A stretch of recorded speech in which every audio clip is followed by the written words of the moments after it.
присутні. Шановні гості.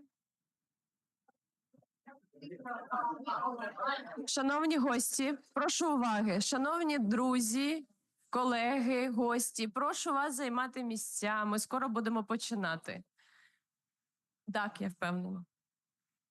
У нас є ще буквально пару хвилин, але, будь ласка, займайте місця.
Шановні друзі, прошу зайняти ваші місця та поводитися тихо.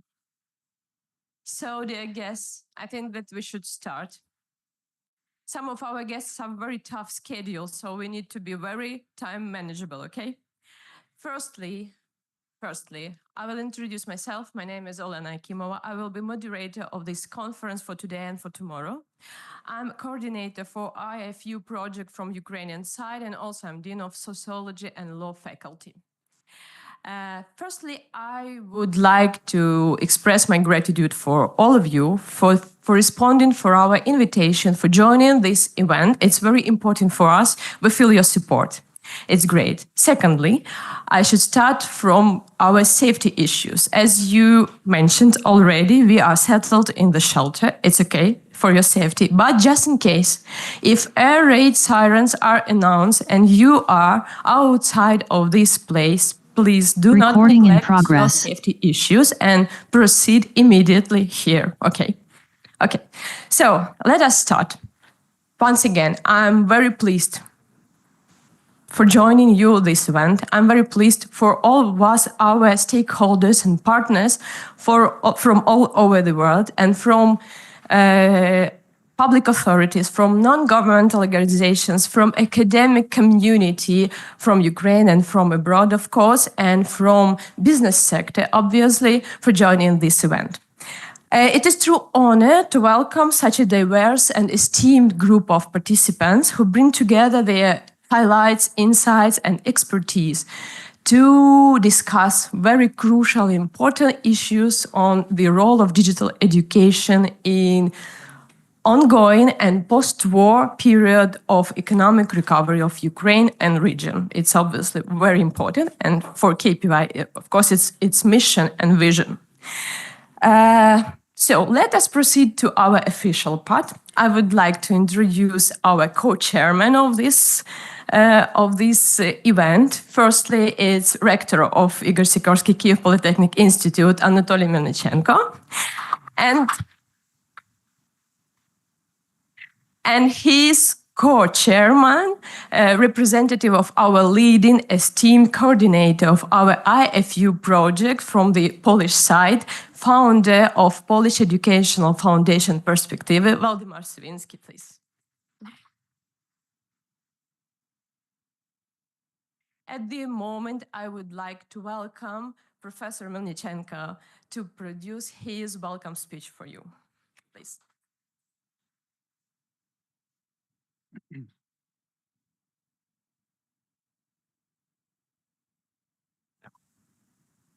Dear guests and colleagues, on behalf of Ігоря Сікорський Kyiv Polytechnic Institute, I welcome to this conference. We are very pleased to welcome the guest of our university. We are deeply grateful to Perspektywy Foundation, especially Waldemar Sawinski and his team. And I also thank to our partners. First of all, the National Agency of Civil Service and his head of this agency, Natalia Alyushina, and the representative of our parliament, Nelly Yakovleva and Yulia Grishina, and others, our partners from the Czech Republic, Poland, and Hungary.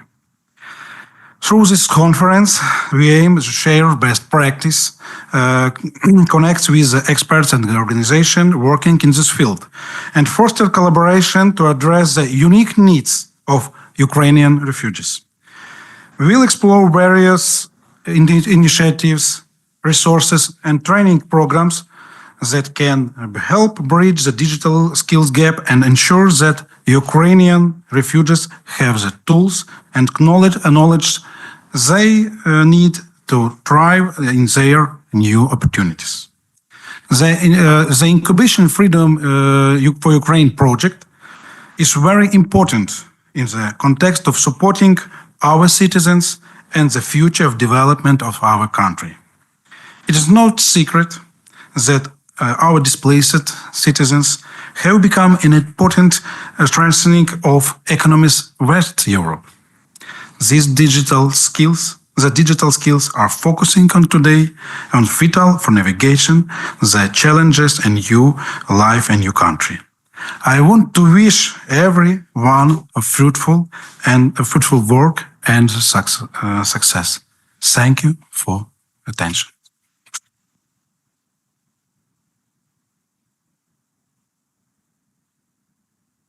It's okay. No, it's okay. So I'm pleased to welcome our co-chairman of our event, Dr. Waldemar Sivinsky, please.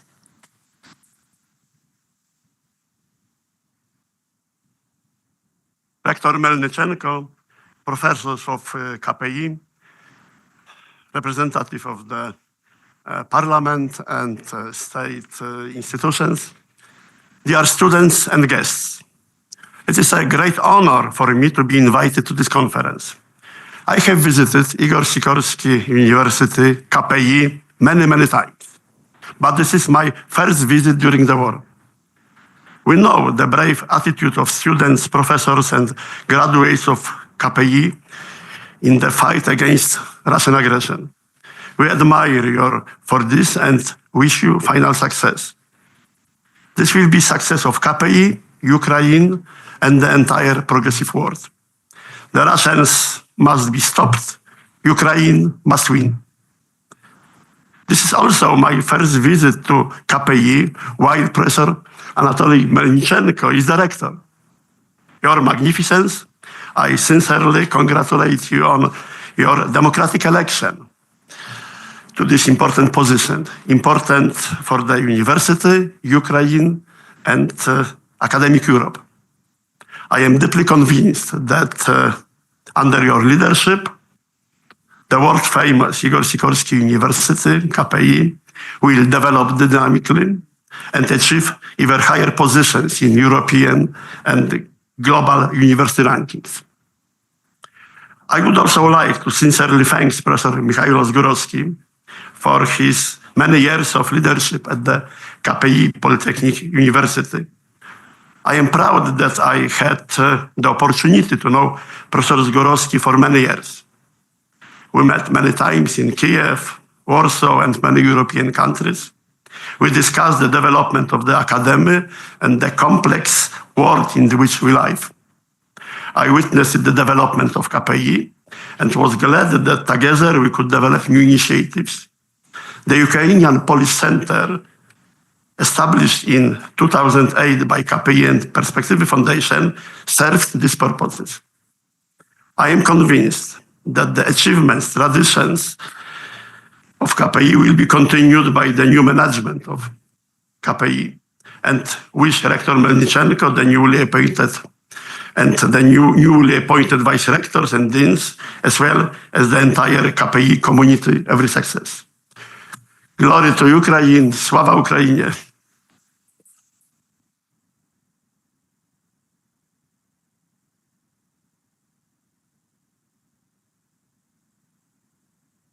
Okay, dear guests, of course, we are also very honored and pleased that our partners, long-standing partners, have joined today our conference. And some of them, for years, they have been supporting KPI for its various and very different initiatives. And many of them are present today. And that is why I have an honor to welcome to this stage our long-standing partner, the Hand of National Agency for Civil Service of Ukraine, the institution we have been collaborating a lot in the field both of professional training of civil servants and also in gender issues research. Please welcome Dr. Natalia Alyushina.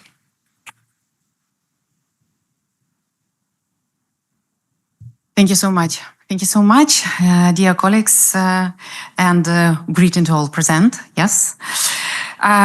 I sincerely thank you for invitation and this opportunity to participate in this event, which address such important issues today. It is very important today. This day, it's very important for KPI, this institute. My son and my daughter-in-law just finished this institute. It is very important for, especially for me, it is very important and very maybe sensitive. Yes. And I would like to say about our country. About our country is shaped by its people, diverse in their talents, expertise, and also professions and interests. Their potential for rapid change and ability to implement innovations, yes, is felt across various sectors of the economy, all the levels, and in every corner of our nation. However, the war has escalated the problem. One of the most pressing are the shortage of human capital, the lack of specialists, including the opportunities for their development and relations. And this issue is now observed in both government authorities and local self-government bodies. I think those present here will understand if I start formulating a request, yes, for public service from the need for young and the motivating professionals. Those who can bring different approaches and customs to public authorities.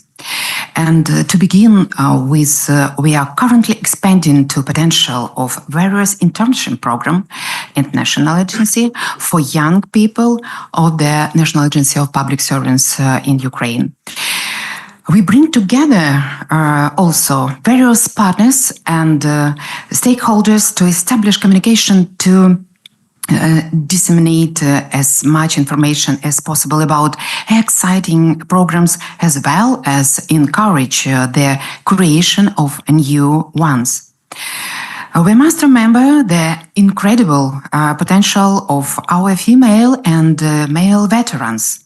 Yes, we are working on creating programs and for the adaptation of the veterans and creating a barrier-free workplace. Also, the National Agency already has experience in this area, and we are looking for opportunities to develop new algorithms and trips for government authorities and local self-government bodies. In 2023, the National Agency of Ukraine on Civil Service conducted a study of the professional training needs of public servants. Colleagues, the results we obtained indicate a wide range of training needs among different groups of response. And at the same time, the study clearly highlights that among the most in-demand areas of professional development and digital literacy and digital transformation. Also, for several consecutive years, the National Agency has included digital literacy in the list of priority areas of professional development. As a result, today provides over more 90 programs covering topics such as digital hygiene, digital transformation, and digital literacy. Another important focus for us is expanding opportunities to learning English. In particular, in National Agency of Ukraine, yes, for civil service, in collaboration with the International Education Organization, EF Language Learning Solutions, is implementing the English for Public Service project especially for public servants. This is crucial given our path towards European integration and the vision of our country in its further development. Only through close cooperation we can ensure a high level of specialists. Specialists who are not only capable of carrying out effective internal state work related to European integration, but also representing Ukraine with dignity in negotiations with EU institutions. Colleagues, thank you so much. Our future is our shared responsibility. It is up to us what kind of country we are future, yes, generation of Ukrainians will live in. Thank you so much for your attention and thank you for your time. Thank you.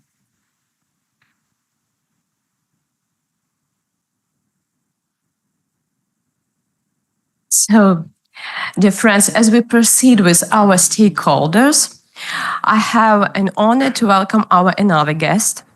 She is the voice in our parliament for those who need some kind of protection in terms of reintegration and gender issues. This is our colleague also, Dr. Nelly Yakovleva. I should read your position. It's very complicated. It must be very important work. Okay, let us welcome Dr. Nelly Yakovleva, People's Deputy of Ukraine, Chair of Subcommittee on Human Rights and Anti-Discrimination, Deputy Chair of the Committee on Human Rights, Reintegration and Deoccupation of Temporarily Occupied Territories of Ukraine, National Minorities and Inter-Ethnic Relations. You're welcome.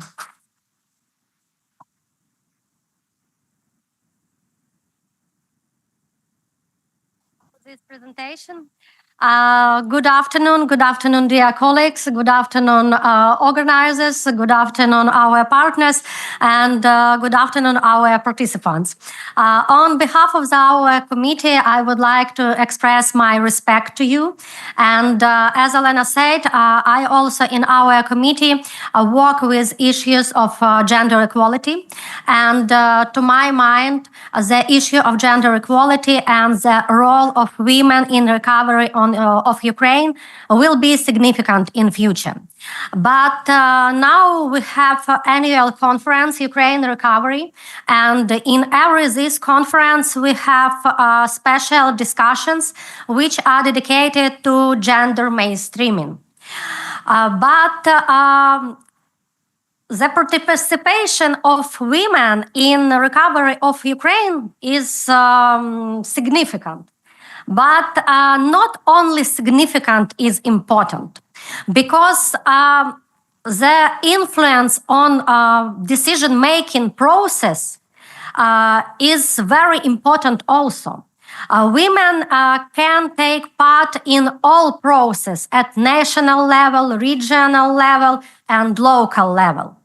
And these days in Brussels, we have bilateral meetings, Ukraine and European Commission, and these meetings are dedicated to our screening of our legislation with the compliance for EU law.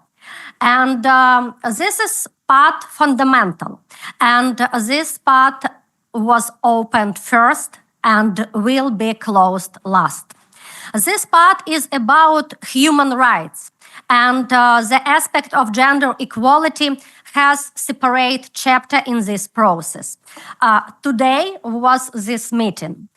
And in this case, really important that in future our state should create access for labor market to women without discrimination. And it's really important to have equal rights and opportunities for male and women in our society. And I also work for this process. In our Euro integration process, very important such thing like education also and access to labor market. And when we speak about broad context of this issue, we can say that our traditional division for into male and female jobs are present in our society. But after full-scale invasion of Russian Federation into Ukraine, this division is changing. Our women have been taking more and more responsibilities and duties. And for example, earlier, IT industry and the technical sphere. IT industry has a very progressive nature, but not in this question. And now I see a lot of girls in this audience. And I want to say that you are a part of overcoming stereotypes and in this sphere also. And in conclusion, I would like to say a few words for our participations. You have all opportunities to gain knowledge, to learn new technologies, to break stereotypes, and to create our future better for all of us. Let's do this. I hope that this conference will be productive and fruitful for all participants, and all participants will be satisfied with the results. Thank you.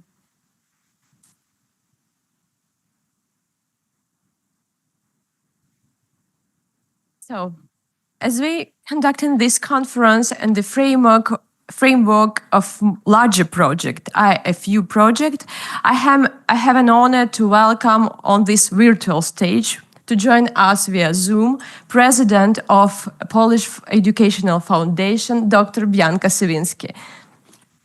You're welcome.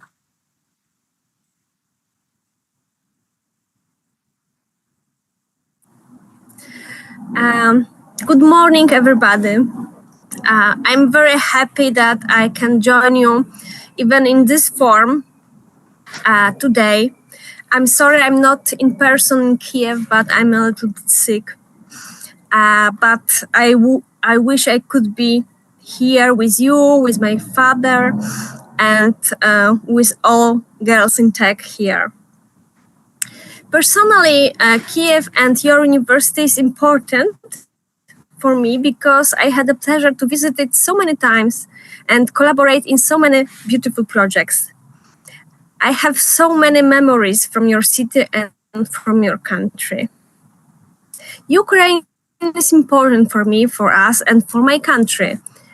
We see you, we feel you, we would never forget. And we do what we can. As a president of Perspective Education Foundation, I'm proud we had the privilege to support thousands of war refugees in Poland and offered them financial scholarships and training in IT and other tech roles. I think that technology is a very important field, very important area, not only for development, progress of civilization, but also for empowerment of women. Because if women is independent, if woman can have a good career, if woman is economically independent, then the power comes. And in our projects, we not only give money, but most important is a part about giving skills and showing the job market and introduce our participants to companies, to organizations. They could hire them. And we are still doing this. For example, in 2 weeks, we are starting the next edition of New Technology for Girls Ukraine program with Intel, in which we are supporting 50 young women in STEM areas from Ukraine, but studying in Poland. And every year, for last 3 years, we are giving 1 million Polish zloty for them to develop and to support their families. And part of our agenda, of course, is also Incubating Freedom for Ukraine project, and which is the reason we can meet today here and here. And I think that this project is very special because this question about how to deal with migrants, how to use their potential and not to see them as a challenge, but as a potential, it's very crucial for the future of Europe and for today of our countries, Poland, Czech Republic, Hungary. And I'm especially happy that for 5 last years, we could invite the groups of Ukrainian female students from your university, but also from other universities, for a special study tour to visit in Poland, in Warsaw, the Perspective Women Tech Summit, which is the biggest conference for women in technology, science, innovation in Europe. And the very big Ukrainian delegation is already the tradition of this event. I cannot imagine this event without Ukrainian flags. This year, we also built a special Ukrainian zone for women in tech to mingle, but also to meet partners, meet organizations, and meet each other.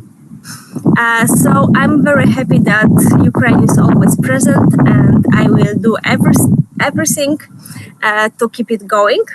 And I can invite you already for the next edition of Perspective Women Tech Summit, which takes place next June, the 4th and the 5th. And I hope that the new rector of KPI, Professor Anatoly Melnichenko, will continue this cooperation without this tradition and will help us to invite as many girls in technology and science as possible, but also professors to come and join us. And the event I mentioned, it's Perspective Women Tech Summit, and we have like 1.5 minute movie about this year's edition, just to feel, the atmosphere and to get interested in this event. And I wish you a great conference and great debates and a great meeting, because we need to meet, we need to work together, and we need to showing each other that we are important for each other. So thank you, and Wojtek, please play the movie,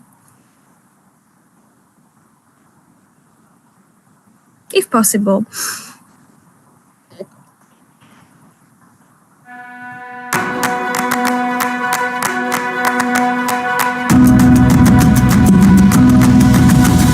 Experience the wonder, experience new life. A world full of color stretches the sky if we wake up our hearts and see it all. Discover it all. Welcome to Perspective Women in Tech Summit 2024!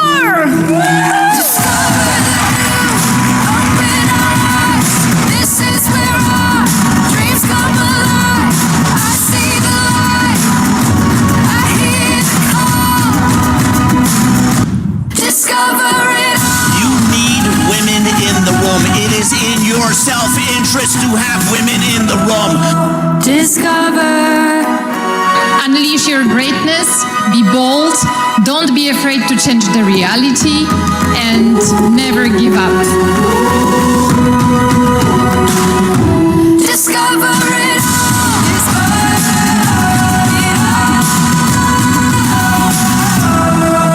Discover it all.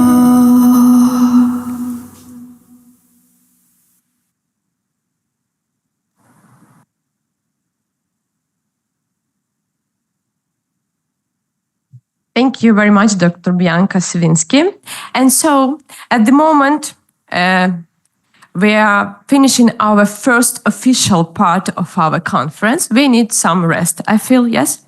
So, we would like to take a short break in our conference, and the main part of the plenary session will begin promptly at 3 p.m. by Kyiv time.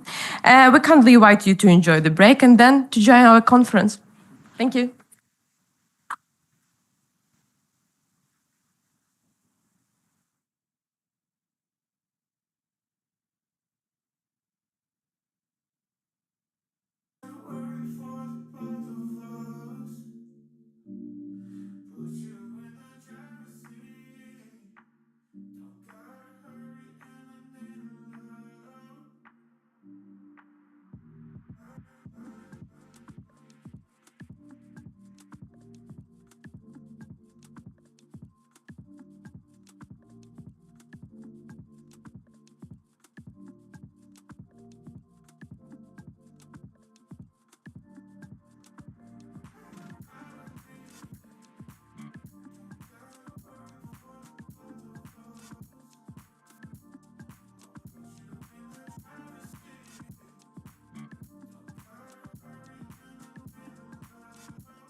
I'm broken.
where you feel, yeah. Where you look, where you touch, where you feel, yeah. Yeah, yeah, yeah. Can we talk about me and you? Can we talk about the truth? I wanna know, I wanna know. Can we talk about me and you? Can we talk about me and you? Can we talk about the truth? I wanna know, I wanna know. Can we talk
about me and you?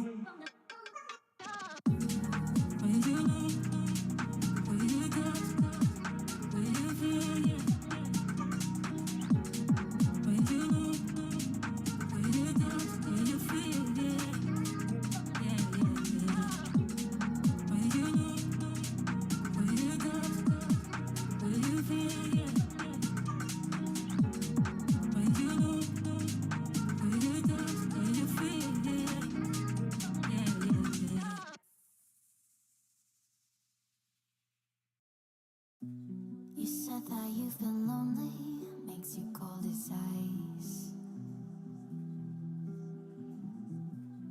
Hard to get to know me, but better than the lies.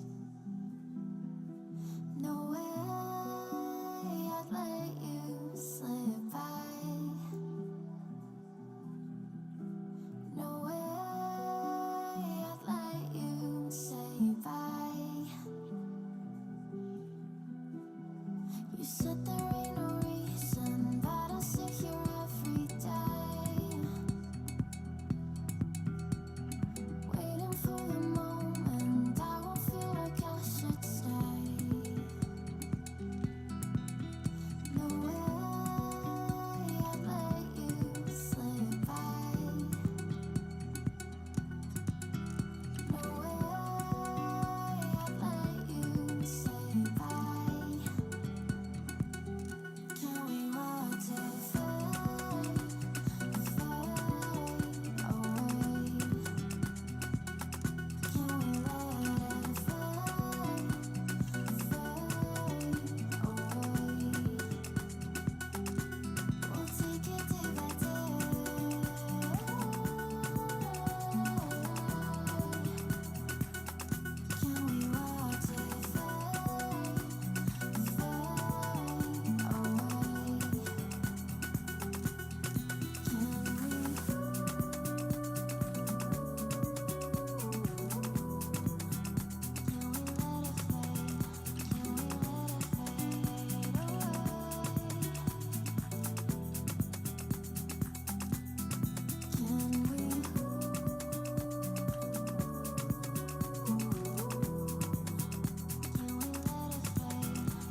just wanna understand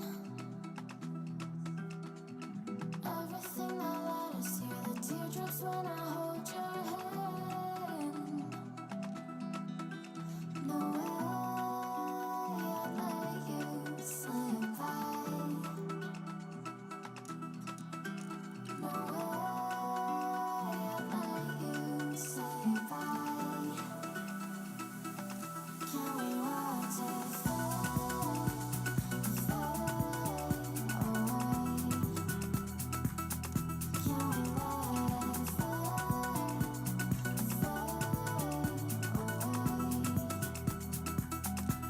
We'll take it day by day.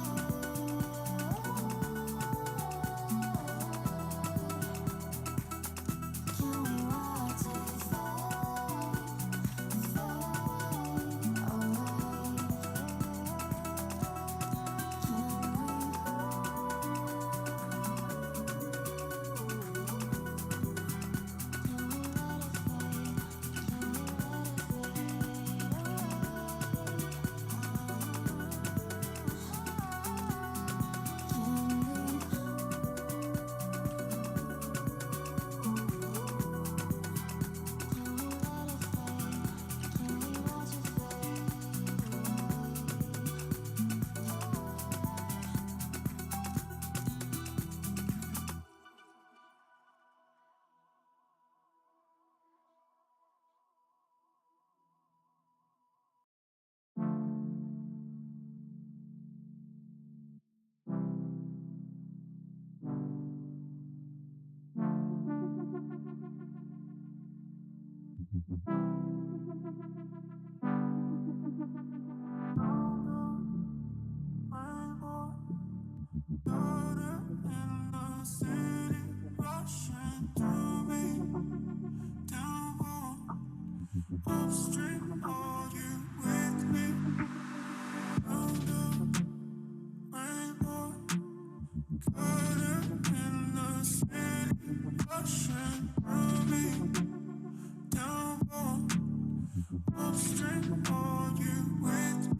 Дорогі друзі, я вас прошу завершувати вашу каву і сідати на місця.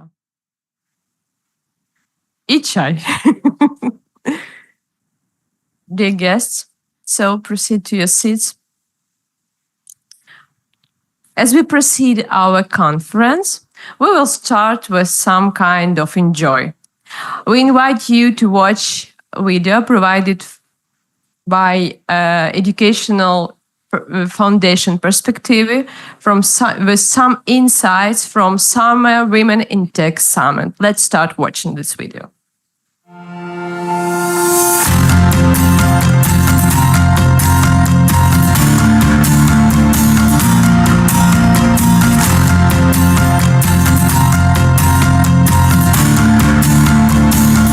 I'm so proud to represent all Ukrainian women in tech today.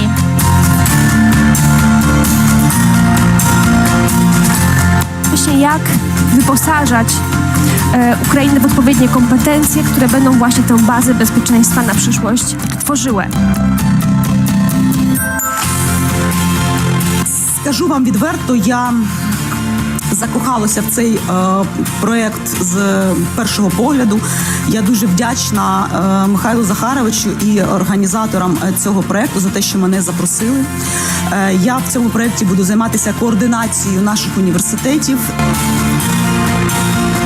I understand for me that value of this program is bringing all these young and ambitious girls together to inspire each other, to empower one another.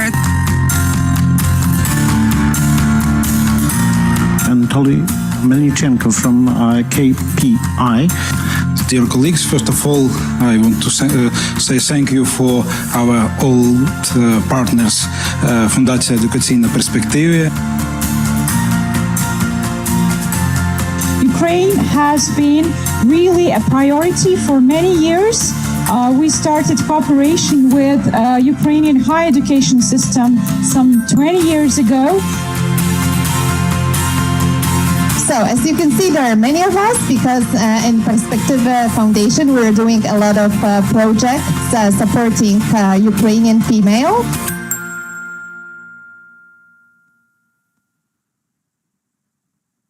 Thank you, Educacja Perspective, for this video, for some summer insights and inspirations. So let us start our plenary session.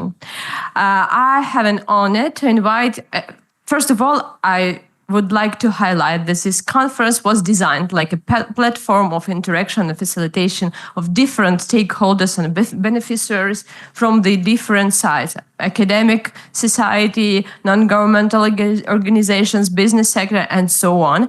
And our first speaker will represent Fulbright program in Ukraine. Please welcome Dr. Jessica Zichovich. Hello, everyone. Vitayu. It's really wonderful to connect and to be a part of this wider community as we span the world more and more. So many of our alumni from Fulbright Ukraine are doing incredible things, always, every day, thinking about Ukraine and what Ukraine is going through. We started in Ukraine in 1992. So Fulbright has over 30 years of history in building relations specifically between Ukraine and the United States. That means by now we have about 1,000 US alumni and 1,200 Ukrainian alumni. That's a force. It's amazing that we are also redefining the whole idea of Fulbright for the 21st century, because Fulbright began in 1946 in the post-war era, right around the time, a little bit before NATO began. And countries have been celebrating the 75th anniversary since 2021 and rethinking and reevaluating the very critical value of these relationships that Fulbright pioneered, and then NATO, and then more countries in the transatlantic alliance that Ukraine is standing up and defending now more than ever. So it really is with utmost gratitude as also an alumna of Fulbright myself and a good friend of KPI and Dr. Pavlo Kutuyev, who organized this conference, that we at Fulbright Ukraine remain steadfast partners of your institution and all of your guests today and in the future. Please engage with us. We have a very active social media platform, and we are always open to supporting and spotlighting and partnering with your work. So please reach out to us. I will turn the floor now to colleagues who will also share their words in this plenary session. Thank you. До побачення і слава Україні!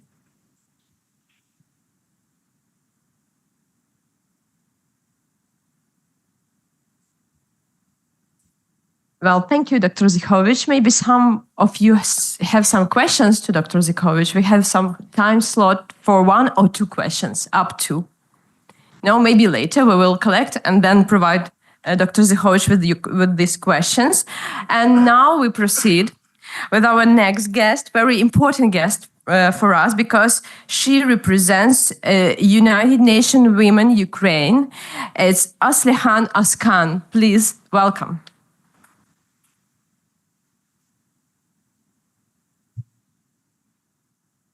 Thank you. Thank you very much. Good afternoon, everyone. So my name is Aslihan. I am working as a partnership specialist with Young Women, which is a cross-cutting array of support, meaning that I have the opportunity to step in and out from different thematic areas that comes from economic recovery to peace and security and innovation and technology, also acting as the focal point for that. And I must say that this is the area where I do feel my heart is racing up when it comes to talking about that. So it is my pleasure. So thank you very much for extending the invitation. And I prepared a quick, very brief presentation as well to guide the conversation flow a little bit. But I do hope that I am not going to exceed the duration given to me much. So if we could maybe have it as well on our screen, that would help us.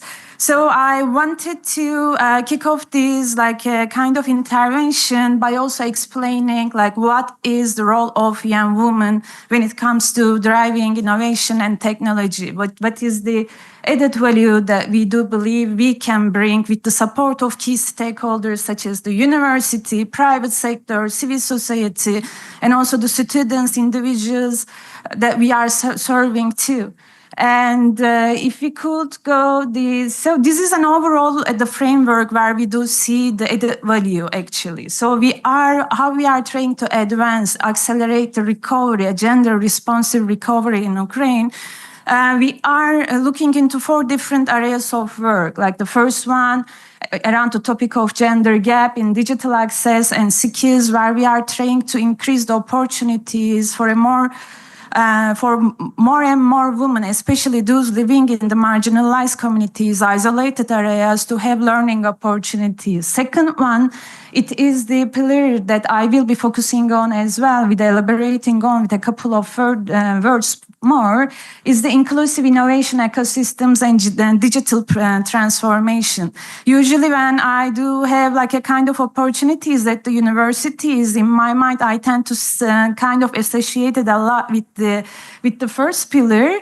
But I have looking into the agenda, I realized that this is already a multi-stakeholder environment with members coming from different sectors. So exceptionally, we are going to look into the ecosystem approach today. And another 2 pillars that we do cover within our efforts is the development of the technology, which is gender responsive and transformative. And then, of course, with the pace of digital transformation area, which is inevitable, which is also unfortunately raising in numbers, tech-facilitated and online gender-based violence. So in the following slides, you will see 3 key dimensions. If we could. if we could take a look at them, 3 key questions. So basically, these are the questions that we are trying to respond together with our ecosystem partners coming from different sectors. So what are we trying to actually respond to? So we do look into how to create gender transformative innovation ecosystem. This is like at the core of this particular pillar. And then, of course, another area for its sustainability, especially, we look into how to ensure that we leave no one behind in this like a fast-paced digital transformation era. And this also includes like the what we call the future of work and in the digital economy. And also we do have a specific focus on the representation of women in key emerging technological sectors. And another question that we are trying to respond, like for the operationalization of the first and second, our responses to first and second question, we do look into how can we better actually mainstream gender and how we can make women more visible when it comes to digital cooperation field. When I do say we here, I know I placed the logo of Young Women at the beginning, but actually we that includes much more stakeholders beyond young women. It includes the incredible civil society in Ukraine, the private sector, despite the challenges that the war is bringing in, they are still investing in achieving gender equality, taking measures for the empowerment of women. And also, of course, the government of Ukraine, Ministry of Digital Transformation is being also one of our very close partners. So I followed in a bit of a structure of 3, actually. So in the following slide, you will see 3 different dimensions that we are looking at. I know, like this is, you can think like this, a couple of information that I will be leaving you with today. I do hope that it will set the scene a little bit for tomorrow's interesting panels as well. So it will be a quick comparison of the global data and Ukraine data, actually. So when it comes to the situation overall in the STEM field, we are all aware of the gender parity in this sector. And one very interesting fact in Ukraine that when we have a look into data, the number of students, number of women and girls in STEM education is nearly equal to men, statistically. There is disparity, inevitable globally, but in Ukraine, exceptionally compared to the countries in the region, this disparity is very small. But then what we do see after the graduation, the situation changes. So some of the data that we were able to extract for our research, the National Academy of Science says that 25 of the doctors of science are women. So 25%, which is half of the audience that we were able to train at the universities, actually. And for nearly 5% of active members of the National Academy of Science of Ukraine are women.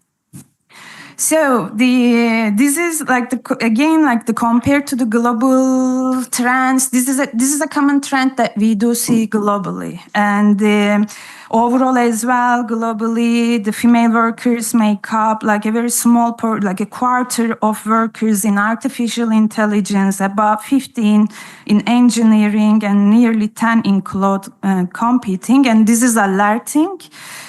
Because we like to ensure the inclusivity in the digital tech sector, we do need more and more inclusive voices in the design stage.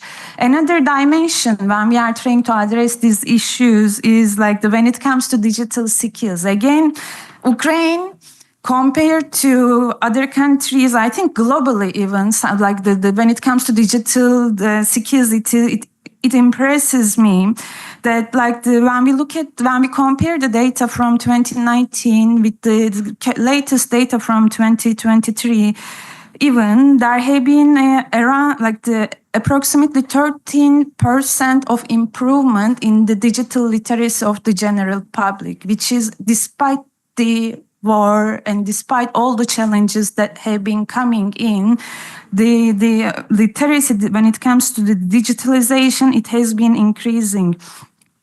And why does it important, digital skills? Like why an average person like really need to advance in digital skills? Like if I am not gonna work in the tech sector, do I really need to know? It is invaluable because the what we call the future of work when it comes to e-commerce, when it comes to trade, when it comes to health, these professions, they will all require certain level of digital skills. This is one thing. But then another angle to that like when it comes to e-government, e-health, like you may not be a tech person, an AI engineer, but we need more doctors, we need more lawyers, we need more artists that have the digital insight and how to leverage these tools for the benefit of the public so that they can inform the design and maximize the impact that these tools are bringing.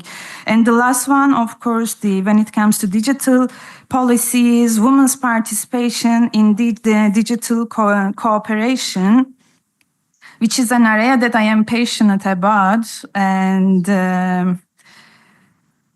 And I do hope that like with the university as well, we will be exploring like the further this conversation where we can actually have like the students from these respective fields, STEM related, ICT related fields in our ongoing work when it comes to creating opportunities for them and supporting them when it comes to empowering them in a way that they can influence the decision making in these respective areas as well. And when it maybe wrapping up a little bit, like bringing a little bit of a piece of information from each one of these three areas, which are like the dimensions important to us when it comes to the creating an inclusive innovation ecosystems. I would like to finish it with an interesting table that I do hope that it is visible. So this is a very important source of knowledge for us in this area, especially. It is not from Ukraine. It is from Nordic countries. It is from Nordic Center of Excellence that focuses on women in tech-driven careers. And why I didn't pull specifically a case from Ukraine, but from Nordic countries, because we tend to think that gender equality is achieved in Nordic countries. And so it always surprises me when we do deep dive into the facts. And this is an interesting table that actually explains us the unconventional ways that the women have been following when it comes to as an entry point to tech sectors. And it is not, I am not saying STEM, I am saying tech sector, ICT for a reason. When we look at the table, for less than when they have been conducting the research, one thing like only less than half of women, so let's say 50%. They had actually pursued a conventional route to work in IC. So only half of the women they had interviewed in the respective countries had followed relevant education that would take them naturally the STEM-related fields at the university level. And the other half, they found alternative ways to do it for different reasons. Like many of them, they started in a non-technological sector, and somehow they understood digitalization is increasingly important in their sector, and they went back to university or they joined the rescaling programs. And another quarter of this group, the third group, many of them, they actually even didn't study. So when you look at they did study in a non-technical education field, and then they had to figure it out on the way. So they exact their tech skills on the job. So we have the first group that is purely tech focus, half of the demographic targeted audience. We have the second route, which is like, okay, I started studying in this non-technological field, but I realized it is important. I go back and study rescale. And then we have another quarter that actually improved the skills on the way because they needed to.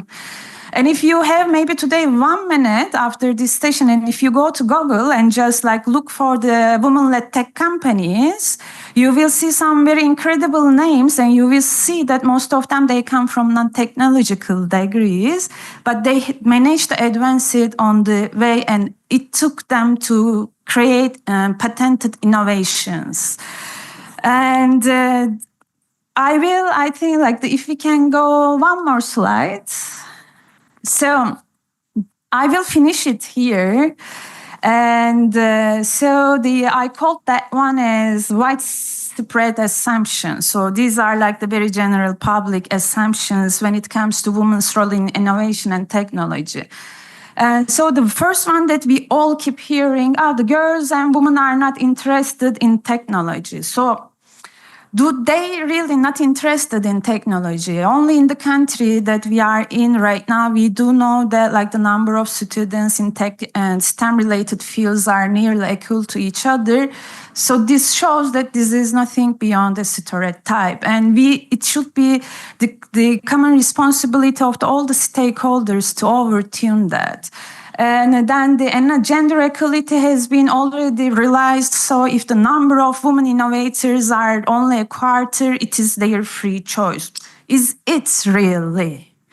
I do hear it, especially in the countries where all the professions are officially by the government, by the legislation, are open to women, and they do not have enough women, or they do not have a equal number of women. And I do hear it very often, but it is like they can, if they want, they can do it, but they don't do it. Then like we are a gender equal country, but are we really? Like what are the barriers? And like this is again one of the stereotypes that we should overturn to be able to. And the last one, like another assumption that comes a lot, I don't need to learn. Don't need to advance my tech skills if women identify. If I am not interested in a technological field, which is also like something we need to overturn, a blocker, because we do need more doctors to be able to develop a health system. We need more teachers to be able to advance our educational platforms that offers us hybrid opportunities and many other benefits. So I will finish. I will close it here, and I just want to. I do hope that this was a quick snapshot of why we do call it actually ecosystem, because everything that we went through actually requires an effort, a certain effort from all of us, from university, private sector, non-profit, international development. And I concluded by saying, if you do have any ideas where you do see you can contribute to a change in these 4 pillars that we presented at the beginning, reach out. As we are working on it, and we need more people, more students, more individuals, more professors, more businesswomen, businessmen in our network. Just reach out to us, and happy to explore what we can help to drive the inclusive economic recovery. Thank you.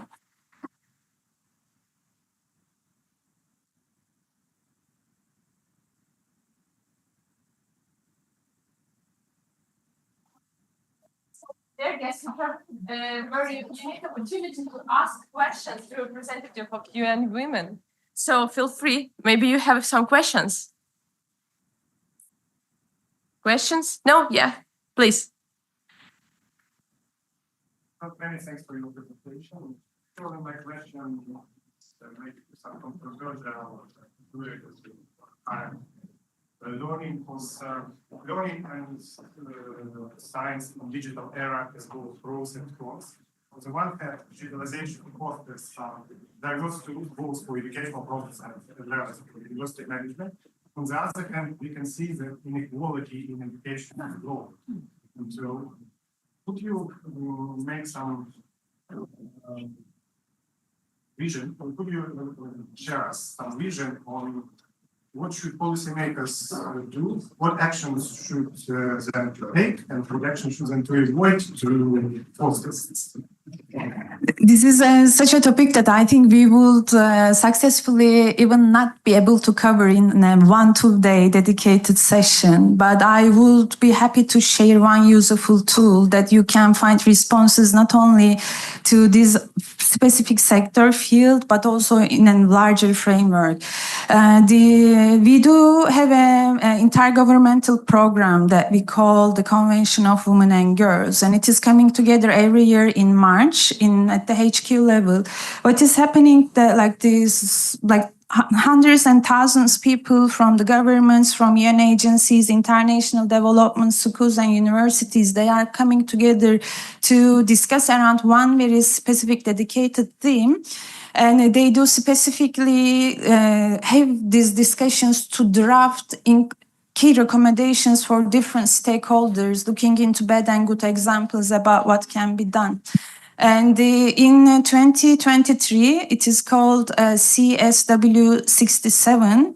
The topic particularly focused on the education in the digital era. And you will see you will be for all of us, it is still a big reference source for me. And there are so many resources when it comes to how do we really achieve gender equality when it comes to education in the digital age. And I do remember the couple of recommendations, for example, when it comes to one of the situations that not particularly in the context of this country, but overall happens in the humanitarian emergency situations, we use hybrid education as an exit strategy. We use it like a first aid band, for example.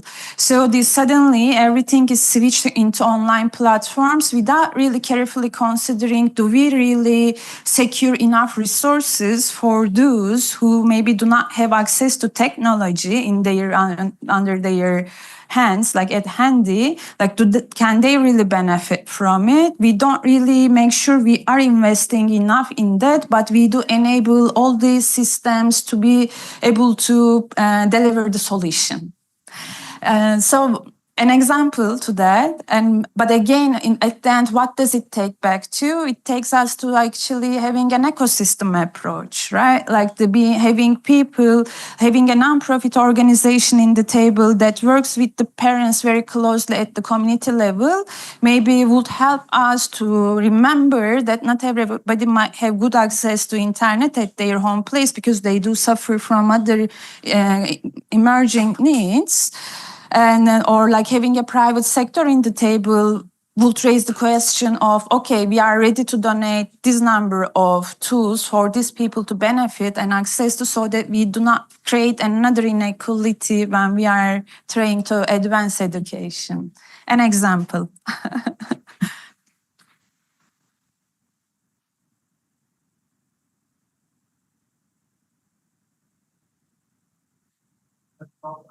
I'm really interested about what the biggest challenges you can tell that you faced with during the implementations of your ideas, international legislation. Maybe which countries were the most problematic? Definitely not Ukraine. Here, especially when it comes to technology and digital transformation, we are the ones having difficulties to catch up with the landscape in the country. It is definitely not Ukraine, I could say. There are a series of interventions we are working on and to advance the situation here as well, but it is actually just to make sure that everybody have equal access to opportunities out there, because through the nationwide system, information is really accessible. I can give an example from my own country, actually, Turkey being. And we do have as well an e-governance system. I will give two examples, one code and one example. What is called DIA here existed for a long time as well, since I know myself in Turkey as well. But when it comes to adoption, in Ukraine, 20.5 million have access to the app to initiative itself, and 5 million have access to the educational platform. So the 20 million is the half of the population. And this is incredibly huge adoption rate. And like the list of services provided already in the app as well. And then when I do consider our adoption process in Turkey, for example, it has, for a very similar initiative, it has been much challenging and much difficult for us. Like for first, like the increasing the digital skills of the population was much more challenging, especially given that like a larger portion of the country compared to here is in the rural areas and require different set of interventions. And another thing that it's always like, I love to hear that, like a year ago, it was, I was in an event where Estonia, the government party from the Estonia, who is in charge of the digital transformation, was in the room as well. And he, like when he was responding to one of the questions, he said, because Estonia is known for digitalization, right? With e-residency, digitalization since like the globally lead. And he's one of the names behind this. And he said, like, we started it, but Ukraine moved it forward. And now we do learn from them. So the context here is difficult. But also it is the adoption rate when it comes to innovative solutions such as it is excellent, like extremely high. Thank you. Thank you. I want to ask one question about United Nations position about maybe cutting of labor time. I want to explain. Because ideas of 8 hours labor day was very progressive in the 19th century, but 19th century was very different time from now. And we lived in patriarchal world back there. And now 8-hour working day transformed from 8 working hours per household in 19th centuries in 16 hours per household now, if both husband and wife are working. And if we will include also time for reaching the work, time for other actions that you need to do with work, you have basically a very limited free time during every day. And with unpaid domestic labor, it also becomes even worse, especially for women.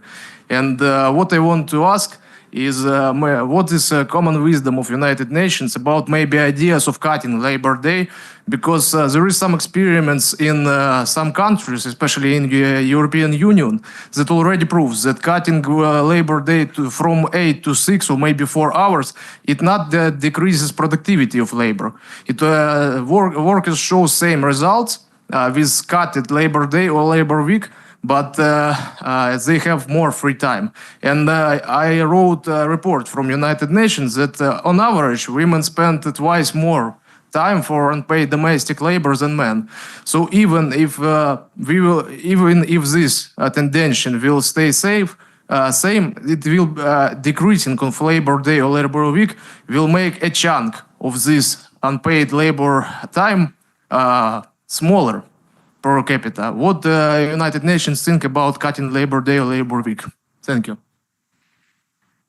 Unfortunately, I wouldn't be the best person from the UN side or young women's side to be able to respond or comment on the decision around the labor or the labor day or labor week, but I can maybe at least give you a couple of, I can back with a couple of data from Ukraine as well to actually showcase like what is the current situation right now. We call it gender pay gap, like this difference in the income, like when it comes to the comparison between the salaries that a man and woman earns. And in the case of Ukraine, the current gap, the gender pay gap is around 16%. What does it mean? We do the same job, but you do earn 1,000 hryvnia per day, and I do earn 840. Like the numbers are totally different in most of the sectors. And in some of them, it is even heavier because this is just an average. When it comes to unpaid care work, it is again like currently the women are shouldering around 20% more. unpaid care work compared to men, which is in return creating barriers that prevents them from participating in some of the particular sectors, especially that requires like a demand that is more demanding, that requires availability in different during the daytime, day hours and everything. As I said, like I wouldn't be able to comment on the thoughts of the General Assembly or UN on that, but what I can say, we are aware of the situation in the country, and we do undertake measures to be able to reduce this gap, and also to create a more enabling environment for women, both for women and for men, because it is like the responsibility of both sides. For example, one of the areas that at least we do focus is when it comes to addressing human capital gap in traditionally male-dominated sectors, where the gender pay gap especially is visible and dominant. So there are some that include that, and this is beyond ICT. This includes energy sector. This includes transportation sector. It is just like the human, to be able to address the human capital gap in these sectors that are required for the inclusive recovery of the country. We just need more and more women to be engaged in these sectors as full-time professionals. So we do work a lot on rescaling. We do work with the beneficiaries, but considering the sustainability angle, we do also work a lot with the government around the legislative changes. And then we do also work a lot with the private sector to make sure that in their workplace, in their supply chains and the initiatives they do as part of their corporate social responsibility programs, they do consider the difficulties such as like unpaid care work and gender pay gap, and they do address them as a core, like not as only a side project. So there are efforts to reduce the gaps. Thank you. Thank you. Thank you, Aslihan. Thank you, dear guests and participants. I think that we are finished with our question and answer session, and we are proceeding to our next speaker.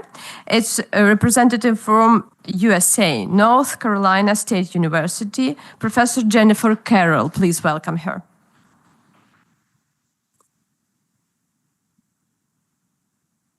Hi, is my sound working all right?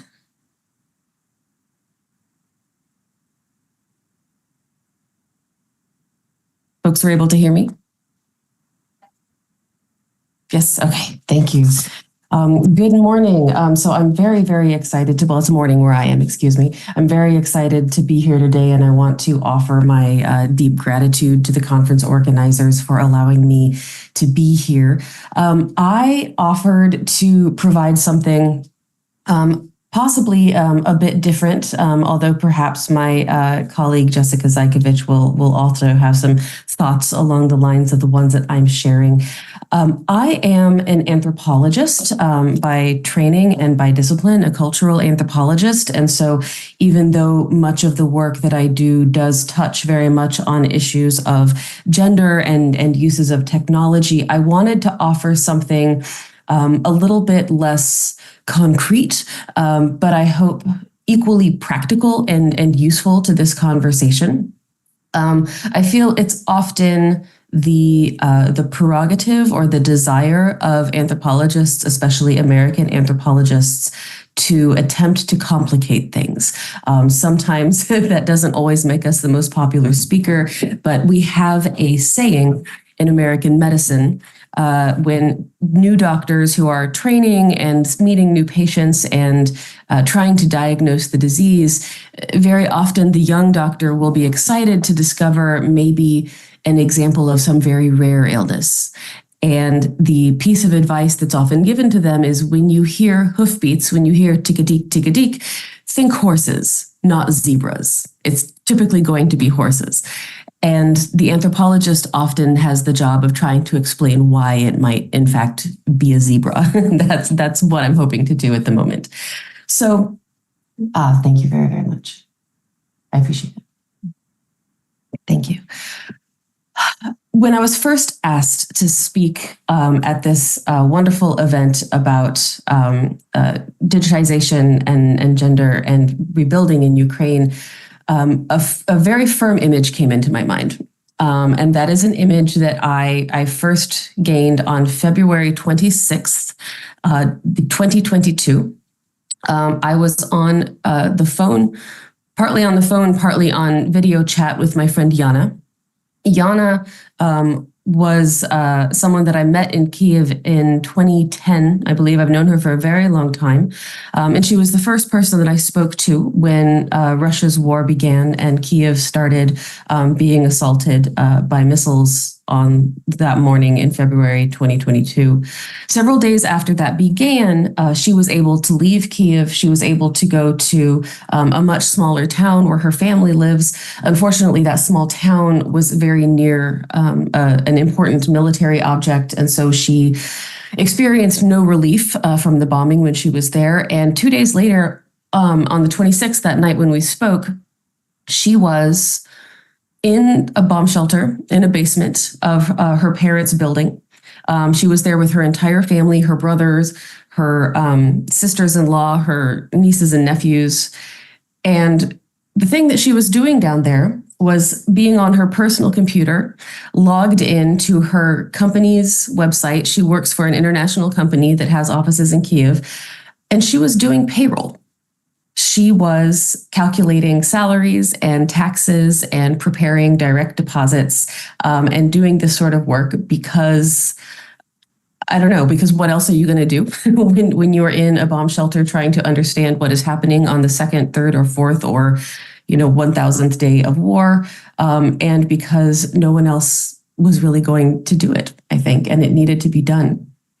So based on that, I wanted to unpack a little bit that I have learned over the last several years, spending time in Ukraine, talking to women in Ukraine, talking to folks who have been displaced from Ukraine in my academic community and in my professional communities, of some things that I just want to lift up that are inspired by that experience that I had with my friend Yana, and how it might help us think a little bit differently and perhaps a bit more critically about some of these questions, even as we are pursuing very practical and very data-driven and concrete plans for the future.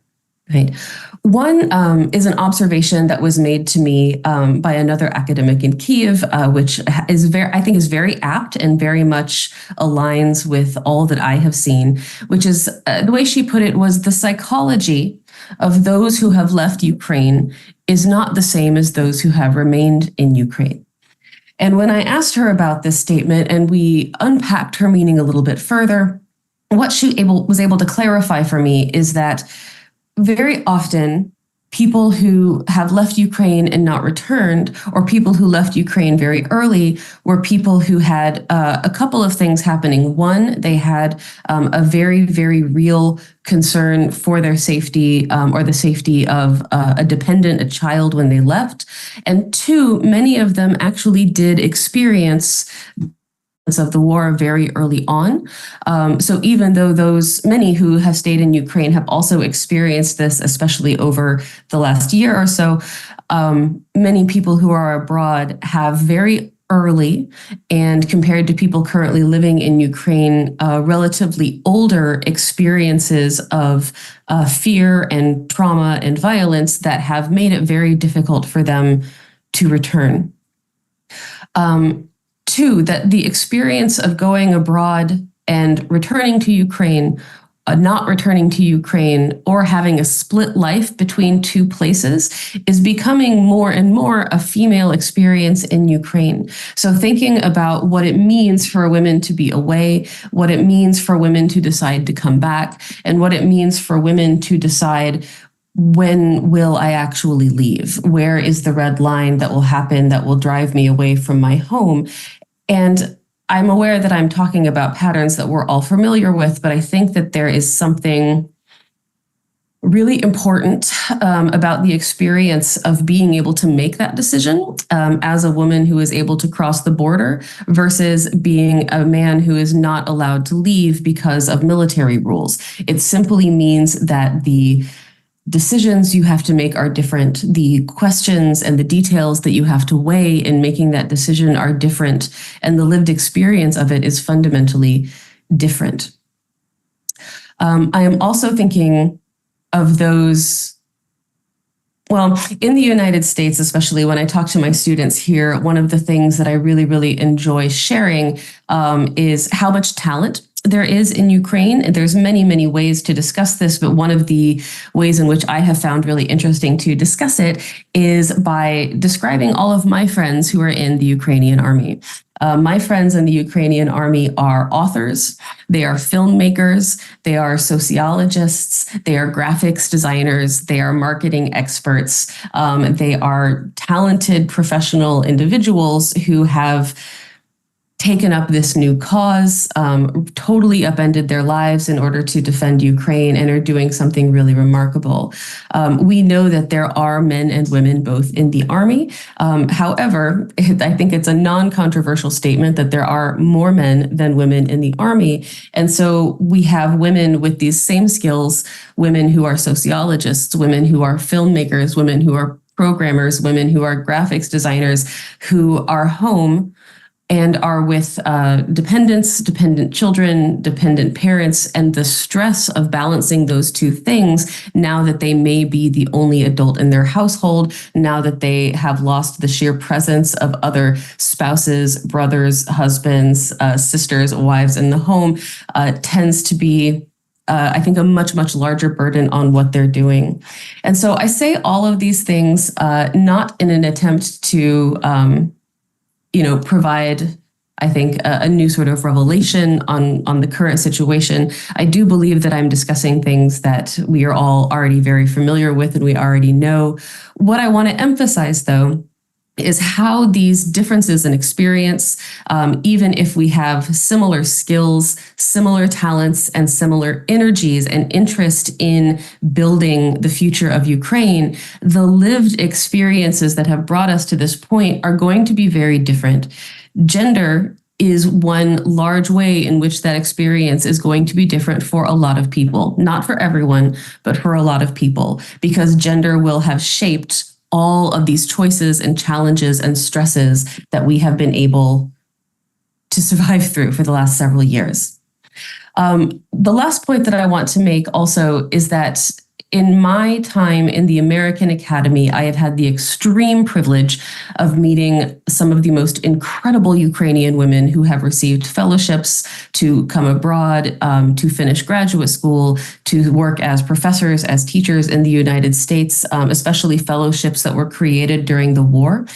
And I very strongly believe that a lot of the women and female academics from Ukraine who are taking these opportunities are going to come back with such incredible skills, perspectives, relationships, and thinking of a way to harness the incredible brand power of people who have been removed from their home but are taking every resource from that opportunity. I think is going to be a big but important and really productive challenge for Ukraine to rise up to.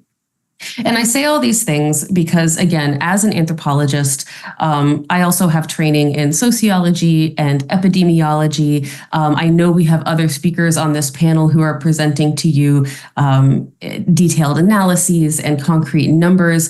And again, I wanted to take an opportunity to not necessarily flex that muscle for you all, but instead to emphasize that as an anthropologist, my one true fact about human beings is that we make decisions based on stories. We don't always make decisions based on data. I think especially anyone who has tried to work in policy or tried to do research that informs sort of our social structures or our policy decisions knows very well that when you take this data to politicians and policymakers, the data does not always get translated into the right or appropriate policy response, because for many of us, data is our story. We are social scientists, and we understand that that's one of the best ways to create knowledge. But again, data is a story about how the world works. And all of the individuals who are living, working, leaving, returning, offering their lives in Ukraine are building up these stories about what has happened to them and what will happen to them. And those stories are going to inform the decisions made moving forward. So if we want to do our best to welcome all of Ukraine's talent and all of the diversity of experiences and skills and psychologies that this war has produced, in addition to what was already there before, we have to pay very careful attention to the ways in which these human stories are being built, because that's the path that Ukrainians are on. And we can harness that, I think, very well if we are just mindful as to what it is. So thank you.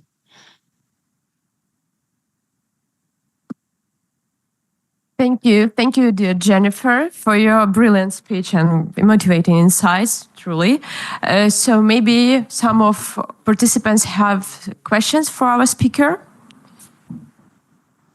No, at the moment, no. Thank you. Maybe later we will provide you with our questions if we have. And I have an honor at the moment present another speaker of our plenary section. It will be final speech provided by our guest from University of Illinois, by Professor Cynthia Buckley. Her expertise is in the scope of demographic research and sociology. So please, Professor Buckley, you are welcome. Thank you, and good afternoon. Ironically, as the last speaker in this session, my big focus here is about time. Time moves at different speeds in different sectors. We know that particularly in the technology sector, especially during the advent of artificial intelligence, time is moving very quickly. In other ways, policy, gender equality, other sorts of social initiatives that are underway seem to move quite slowly. What I want us all to remember over the next 2 days, and particularly when we're thinking about the gender divide in technology, to think about time as a process. And time means intervening early, waiting until conflict subsides, waiting until the IT sector takes off in Ukraine to think about gender equity issues will be too late.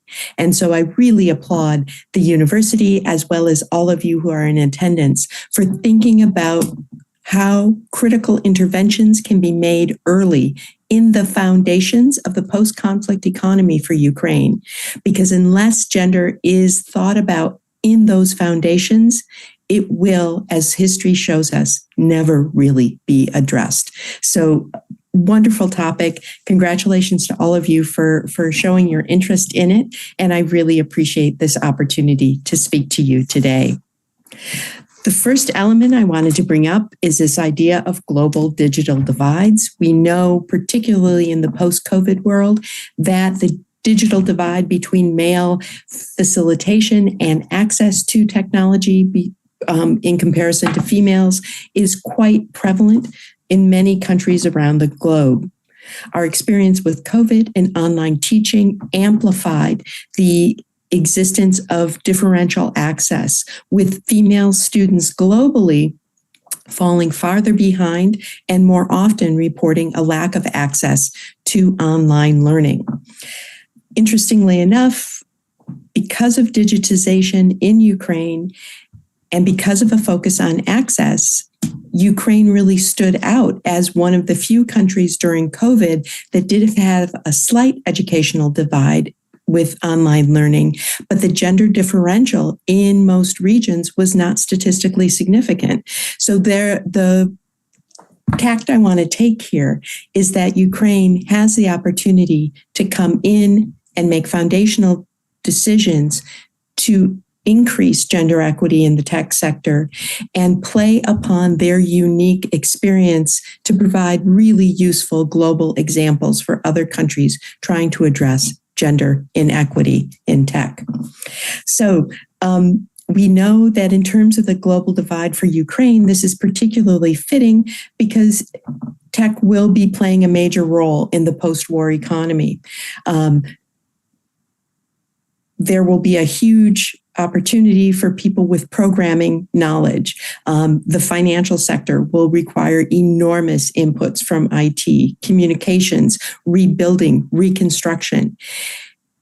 The digital world will play a huge role in the reconstruction of Ukraine. And unless women are provided with the opportunity for equal footing, they will be losing out both economically as well as denying the rebuilding process, the human capital and innovation that women could bring to the tech sector. And so, like I said, I think we've got a lot to work with Ukraine that can be useful for the rebuilding process. That's an internal decision that I leave up to Ukrainians. But I can say that most definitely the example that Ukraine is able to set at this period could be unbelievably valuable when we look at the digital divide globally. So it's an exciting and important time. So a few things to think about that. Because Ukraine has had more reliance on online learning post-COVID because of the Russian invasion, there is better insights into how the digital divide can be mediated or how the digital divide by gender might play out in different regions. This is going to be an object of study, I think, for scholars for decades to come. The other element that makes Ukraine unique is the high level of mathematical literacy. By simply almost all comparative education surveys done pre-conflict, Ukraine, for both women and men, mathematical literacy tends to be on par. There's a slight edge for men, but it's very slight and it disappears when you go down to the younger ages. This is a unique thing in comparison to the United States. For example, the Ukrainian mathematical literacy differential really does point to a potential,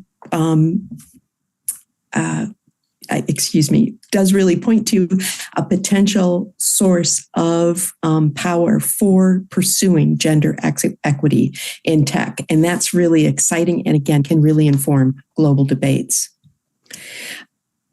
At the same time, of course, there are huge challenges, as you well know. Some of the challenges that put such emphasis on the development of the technological sector of the economy are really focused on spatial challenges, right?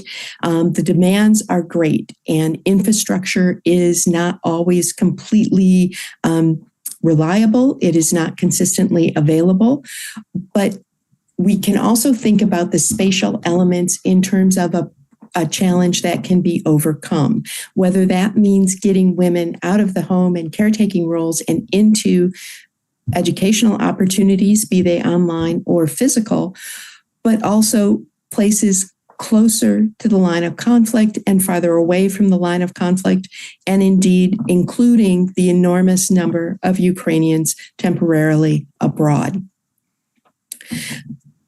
We can also think about challenges in terms of prioritization. It's very, very hard to make the argument that we need the foundational work for gender at this current time when the country is engaged in an ongoing war. Yet I would argue, once again, returning to that idea of time, that unless some consensus and some movement for gender equity in the IT sector is made now, it is very unlikely to be successful if it is simply kind of put on as a bit of dressing once reconstruction and regrowth in the Ukrainian economy has started.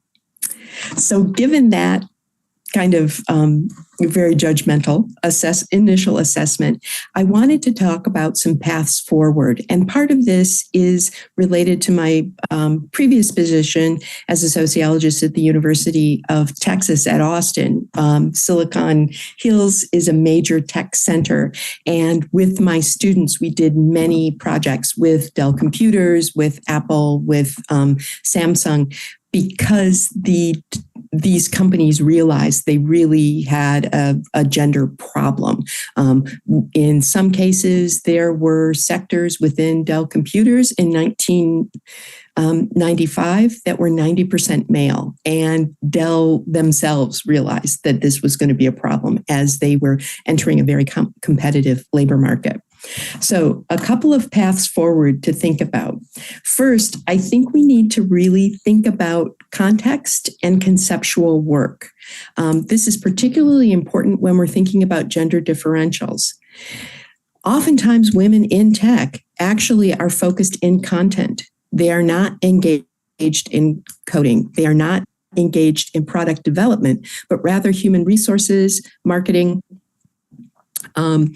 graphic design, looking very carefully within the tech sector and making sure that women have good footing in areas that tend to be known for spurring more entrepreneurial activity is critical. We need women in AI. That's going to be a growth sector. We need women who can program. We need women who are doing nuts and bolts technical work, not just let companies off the hook if they hire marketing sectors that are almost all women and then give you information for the entire company and say, oh, well, 20% of our workforce is female. You really have to look at the sector. Secondly, I think you have to think about we all have to think about broader recognition of technology contributions at scale. Oftentimes we are bedazzled by the potential of AI, by the power of communication networks, by the incredible power of internet security, companies to keep us safe as more and more information and communication takes place virtually. But we also have to recognize that when we're looking at women in the IT sector, it is not just the proctor. Informal NGOs that mobilized very quickly after the Russian invasion do utilize technology and do so with very little training and no resources and do so exquisitely.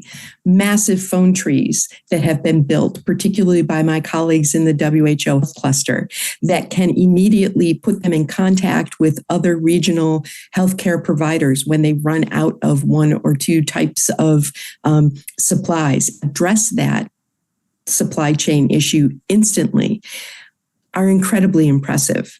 Those are the kinds of technological innovations at a low level that indicate, because most of these people looking at supplies in healthcare are women.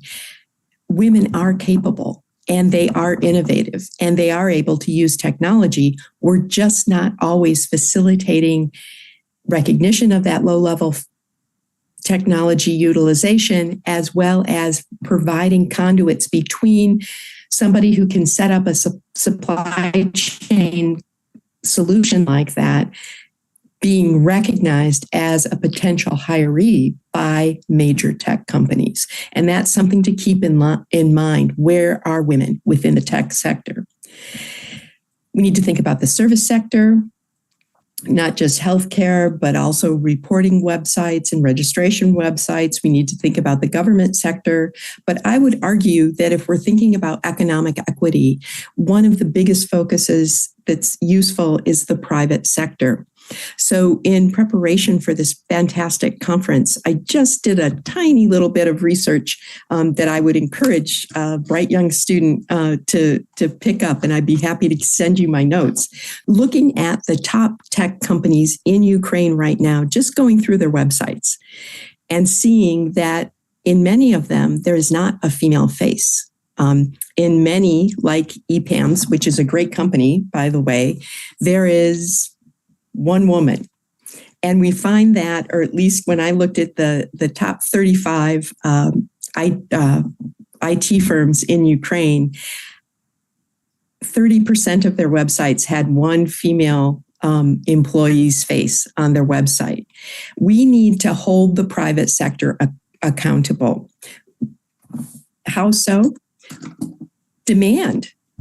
Ask them, email them. Why is there only one woman? Why in several of the firms are there no women mentioned?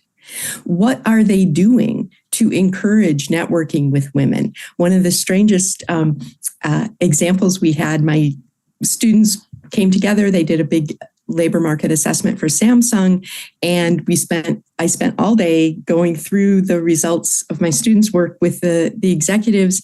And I remember at the end, they said, well, why aren't the women coming to us? And that's the wrong question. The question is, what are you doing to get to these women? And I think that that is something where the public has a big role. Consumers of IT services have power in terms of thinking about, what are you doing to bring my daughter, my sister, my friend into the tech community? And once that starts, it can be extraordinarily powerful. And it is one of few interventions that worked in Silicon Hills in Austin, and it was much more effective than government mandates about how many women had to be hired. Things that can be done. Men need to outreach. Men who are in tech need to be going to work with groups like Perspektivi that had the wonderful video at the beginning.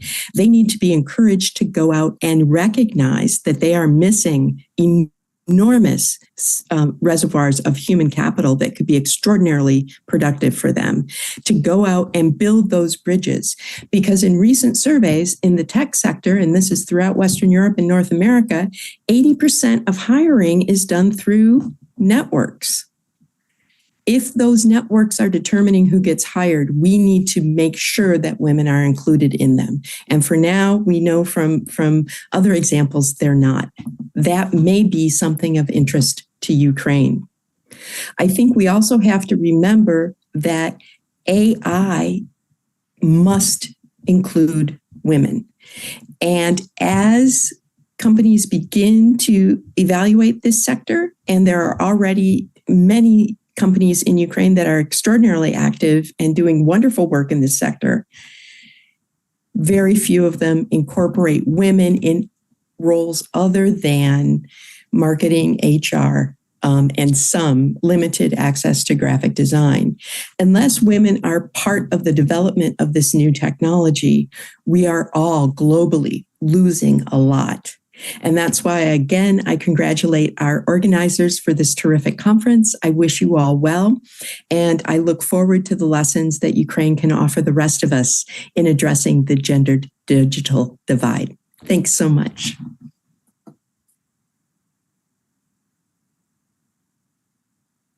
Thank you, Professor Buckley, for a brilliant and insightful speech. Hence, we face some kind of shortage of time. We will collect questions for you and provide you in case they appear later. And as we approach the conclusion of our conference, I would like to express my deep gratitude to all of you, all of participants, listeners, our stakeholders, partners, for your commitment, for your enrollment, for your attention, and for your insights and ideas. I believe that all those ideas and insights that appeared here on the platform, this conference will drive not only new alliances, I mean in terms of collaboration between business sector and parliament and academicians from abroad and from Ukraine, but also drive meaningful changes both in education and economic recovery, and will help us face all the risks and threats during ongoing period and also during post-war period of economic recovery. Once again, thank you very much. We are looking forward to meet you here tomorrow. I remind you that tomorrow will be held session day.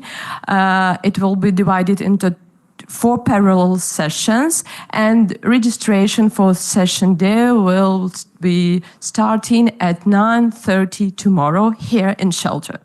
Thank you very much and have a good day.